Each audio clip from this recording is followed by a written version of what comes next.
বিএনপির অনেকেই উপজেলা নির্বাচনে অংশ নিচ্ছে বলে মন্তব্য করেছেন আওয়ামী লীগের সাধারণ সম্পাদক ওবায়দুল কাদের। মঙ্গলবার দুপুরে ধানমন্ডি আওয়ামী লীগ সভাপতির রাজনৈতিক কার্যালয়ে আয়োজিত এক সংবাদ সম্মেলনে তিনি এই কথা বলেন। ওবায়দুল কাদের বলেন, বিএনপির প্রকাশ্য উপজেলা নির্বাচনের বিরোধিতা করছিল।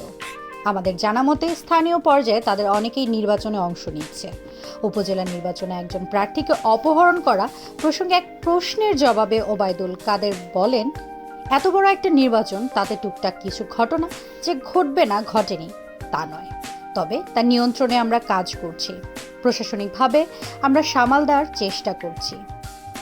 ওবায়দুল কাদের আরও বলেন, দ্রব্যমূল্য একটা সহনীয় অবস্থায় রাখার জন্য আমাদের প্রধানমন্ত্রী যে এফোর্ট দিচ্ছেন তা বিরল। ঈদে অর্থ প্রভাব বৃদ্ধি পাওয়ার কারণে আমাদের অর্থনীতি কিছুটা চাঙ্গা হয়েছে।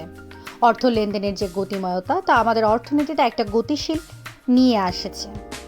তিনি আরও বলেন, এবার ঈদ পালন শেষে মোটামুটি স্বস্তিতে মানুষ কর্মসংস্থানে ফিরতে পারছে। এ সময় অন্যান্যদের মধ্যে আওয়ামী লীগের সাংগঠনিক সম্পাদক বি.এম. মোজাম্মেল হক মির্জা আজম, সুজিত রায় নন্দী, দপ্তর সম্পাদক ব্যারিস্টার বিপ্লব বড়ুয়া, উপদপ্তর সম্পাদক সায়েম খান উপস্থিত ছিলেন। এতক্ষণ বার্তা বৈঠকের সাথে থাকার জন্য ধন্যবাদ। নতুন নতুন তথ্য সংবাদ পেতে বার্তা বৈঠকের ইউটিউব চ্যানেল ও ফেসবুক পেজের সাথেই থাকুন।